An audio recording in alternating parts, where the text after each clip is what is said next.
बिस्मिल्लाहिर्रहमानिर्रहीम। अस्सलाम वालेकुम students, hope you all are fine. आज मैं आपके इस्लामियत का चैप्टर करवाने लगी हूँ, अकीदा आखिरत। आपने पेज नंबर 25 ओपन करना है। होप आप सबने रीडिंग कर ली हुई होगी। रीडिंग लाजमी है क्योंकि आपके कुछ सवाल ऐसे होते हैं शॉर्ट के जो अनसीन होते हैं, पेपर्स में आ जाते हैं, तो फिर इस रीडिंग करने का आपको बहुत फ़ायदा होता है। रीडिंग की भी होगी तो अनसीन क्वेश्चंस के आप आंसर इजीली दे सकते हो। ठीक है, तो रीडिंग आपने करके रखनी है। मैं आपको एमसीक्यूज़ के निशान लगवा देती हूँ। फर्स्ट आपका एमसीक्यूज़ है, मरने के बाद इंसान की सबसे पहली मंजिल है आलम बरज़ख। सेकंड आपका अकीदा तौहीद रिसालत के साथ बुनियादी अहमियत का हामिल अकीदा है आखिरत पर ईमान। नशर का मायने है मौत के बाद जिंदा करना। हशर के दिन काफ़ी चल कर आएंगे मुँह के बल।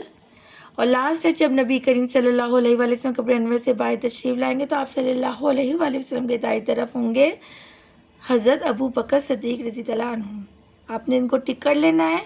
उसके बाद शॉर्ट क्वेश्चन आंसर्स की तरफ चलते हैं। पहला शॉर्ट आपका मकाम महमूद से क्या मुराद है, तो इसके लिए आपने पेज नंबर 26 पे आना है और इसके बिल्कुल एंड में आप देखेंगे मकाम महमूद और शफात के नाम से हेडिंग भी दी हुई है। तो इसमें आपने इस पैराग्राफ को यहाँ से लेकर यहाँ तक मार्क कर लेना है। शफात का मायने सिफारिश है। शफात की दो किस्में हैं। पहली है शफात कुबरा है जो नबी करीम सल्लल्लाहु अलैहि वसल्लम की खसूसियत है।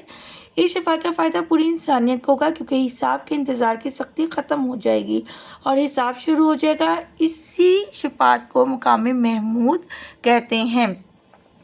अब आपको ये देखा होगा, आपने यहाँ पे लिखा हुआ उन्होंने शफात की दो किस्में। आपका फर्स्ट शॉर्ट तो यहाँ पे कंप्लीट हो गया। लेकिन अगर वो आपसे पूछ लेते हैं कि शफात की दो किस्में कौन कौन सी हैं, तो पहली शफात कुबरा है और सेकंड है शफात सुगरा। तो ये भी पूछ सकते हैं शफात कुबरा किसको कहते हैं, तो वही सेम आंसर आपका बनेगा। और अगर ये वाला सवाल आपसे पूछ लिया जाता है एक्स्ट्रा में, तो फिर आप उसको यहाँ से लेकर यहाँ तक इसका निशान जो है वो आप लगा लेना एक्स्ट्रा में। ओके जी, नेक्स्ट हम क्वेश्चन देखते हैं। आपका है हौज़ कौसर के बारे में मुख्तसर बयान करें।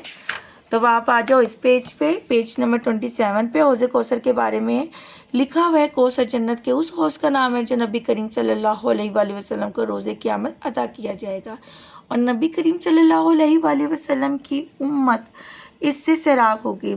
मतलब उस दिन क़यामत की इतनी सख्ती होगी, मतलब इतना गर्मी और सब कुछ, और सब प्यासे होंगे। तो उस टाइम हज़रत मोहम्मद सल्लल्लाहु अलैहि वसल्लम अब की उम्मत इस हौज़ से सैराब होगी। क़यामत के दिन जो इस हौज़ से पानी पी लेंगे वो खुशबख्त होंगे। नबी करीम सल्लल्लाहु अलैहि वसल्लम ने अपने सहाबा और मोमिनीन को हौज़ कौसर से सैराब होने की नवीद सुनाया करते थे। नवीद बोलते हैं खुशखबरी को। हौज़ कौसर की सिफ़ात बयान करते हुए रसूल सल्लल्लाहु अलैहि वसल्लम ने इरशाद फरमाया, कौसर जन्नत में एक नहर है, इसके किनारे सोने के हैं, ये मोती और याकूत की नालियों में बहती है। इसका पानी शहद से ज़्यादा मीठा, दूध से ज़्यादा सफ़ेद, बर्फ़ से ज़्यादा ठंडा और कस्तूरी की खुशबू से ज़्यादा महक वाला है। तो आपने इसका यहाँ से लेकर यहाँ तक शॉर्ट का आंसर कर लेना है। थर्ड है आपका, आखिरत में अल्लाह ताला के फरमाबरदारों और नाफरमानों के साथ क्या सलूक किया जाएगा। तो यहाँ पे मैंने इसको शॉर्ट फॉर्म में लिख दिया। अगर देखा जाए पीछे भी इसका आंसर दिया हुआ है, थोड़ा सा लॉन्ग है। अगर आप लॉन्ग करना चाहते हो, ज़रा सा डिटेल में मज़ीद देना चाहते हो, तो आप मज़ीद डिटेल में भी दे सकते हो इसका आंसर। अदरवाइज़ ये मैंने आपके लिए इजी लिख दिया। अल्लाह ताला के फरमाबरदारों को बख्श दिया जाएगा और जन्नत में दाखिल किया जाएगा, जबकि नाफरमानों का आखिरत में ठिकाना दोज़ख होगा जहाँ अज़ाब की मुख्तलिफ कैफियत होंगी। और अगर पीछे मैं आपको दिखाऊँ, अगर आपको छोटा लगता है तो फिर आप इसको यहाँ से लेकर यहाँ तक मार्क कर लेना। तो ये जन्नत दुनिया में अल्लाह ताला की इताअत करने वालों के लिए तैयार की गई है। जन्नत की खूबसूरती के बारे में हदीस में भी आया है कि आप सल्लल्लाहु अलैहि वसल्लम ने फरमाया कि अल्लाह ताला का फरमान है, मैंने अपने नेक बंदों के लिए वो कुछ तैयार कर रखा है जिसे ना किसी आँख ने देखा, ना किसी कान ने सुना और ना किसी इंसान के दिल में इसका ख्याल तक गुजरा है। यानी जन्नत में वो नेमतें आपको अता की जाएंगी जिसका ख्याल तक भी इंसान के जहन में नहीं गुजरा होगा। और अल्लाह ताला के नाफरमानों का आखिरत में ठिकाना दोज़ख होगा जहाँ अज़ाब की मुख्तलिफ कैफियत होंगी। इंसान को उनके अमाल की बुनियाद पर सज़ाएं दी जाएंगी। मुजरिमों को जंजीरों में जकड़ा जाएगा, आग में जला दिया जाएगा, लोहे के कोड़े बरसाए जाएंगे। उनका खाना पीना भी अज़ियतनाक और नाकाबिल बर्दाश्त होगा। इस अज़ाब के डर से वो मौत की ख्वाहिश करेंगे लेकिन उनको मौत नहीं आएगी।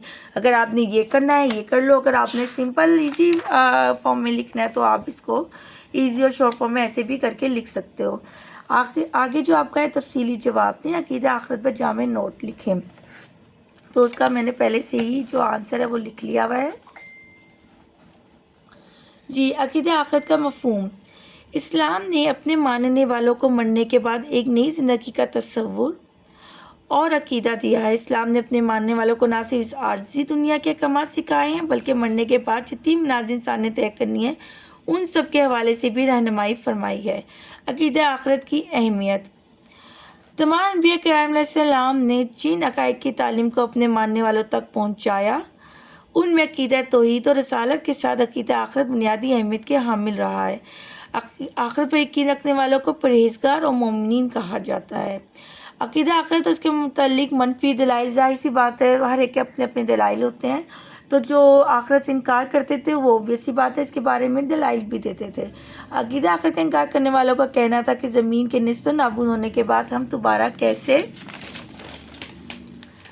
زندہ کیے جا سکتے ہیں، ہمارے لیے تو صرف دنیا کی زندگی ہے، مرنے کے بعد ہمیں دوبارہ کون زندہ کرے گا۔ قرآن مجید میں اللہ تعالیٰ نے ان کی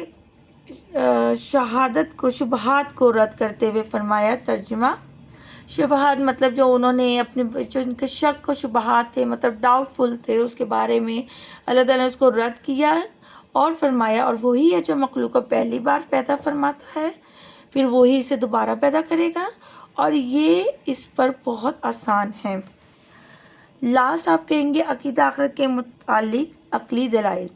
انسانی عقل اس بات کو تسلیم کرتی ہے کہ جو پہلی بار پیدا کرنے پہ قادر ہے اسے دوبارہ کے پیدا کرنے پہ بھی قدرت حاصل ہے۔ ہر شخص اس بات پر ایمان رکھتا ہے کہ اچھے اعمال کا صلہ اور برے اعمال کا بدلہ ملتا ہے۔ صلہ کہتے ہیں مطلب انعام کے طور پہ، اور بدلہ کہتے ہیں کہ مطلب کوئی سزا کے طور پہ ملتا ہے۔ اللہ تعالیٰ نے انسان کو بیکار یا بے مقصد تو پیدا نہیں کیا ہے۔ جنہوں نے دنیا میں نیک اعمال کیے ہوں گے ان کے لیے آخرت میں جنت، اور جنہوں نے برے اعمال کیے ہوں گے انہیں آخرت میں جہنم ملے گی۔ تو لاسٹ میں ہم اس کو وائنڈ اپ اس طریقے سے کریں گے، اس کا خلاصہ وہ جو ہم لکھتے ہیں، حاصل کلام بھی لکھ سکتے ہو آپ لوگ، خلاصہ بھی لکھ سکتے ہو، جو آپ کو ایزی لگے وہ آپ لکھ سکتے ہو۔ آخرت کی زندگی برحق ہے جو ہمیشہ باقی رہے گی۔ اللہ تعالیٰ نے دنیا انسانوں کی آزمائش کے لیے بنائی ہے کہ کون اس کے بتائے ہوئے احکامات کے مطابق زندگی گزارتے ہیں۔ جو لوگ آخرت کی تیاری کو بھول کر دنیا کی زندگی میں کھو جاتے ہیں ایسے نافرمانوں کا ٹھکانہ دوزخ ہے، اور جو لوگ اللہ کے عذاب سے ڈرتے ہیں، نیک اعمال کرتے ہیں اور آخرت پر ایمان رکھتے ہیں ایسے فرمانبرداروں کا ٹھکانہ جنت ہے۔ جی اسٹوڈنٹس، ہوپ آپ کو یہ سوال جو ہیں وہ سمجھ میں آئے ہوں گے اور آپ اس کو اچھے سے لرن کرنا۔ یہ آپ کو ڈیٹیل میں نے اس کے آنسرز نوٹ کروا دیے ہیں۔ چیپٹر ہمارا تھا عقیدہ آخرت۔ تو اب ہم لوگ انشاءاللہ میں جلدی آپ کو نیکسٹ جو ویڈیو ہے نماز سے ریلیٹڈ وہ اپلوڈ کر دوں گی۔ آپ اپنا بہت خیال رکھنا، اس کو اچھے سے یاد کرنا۔ اللہ حافظ۔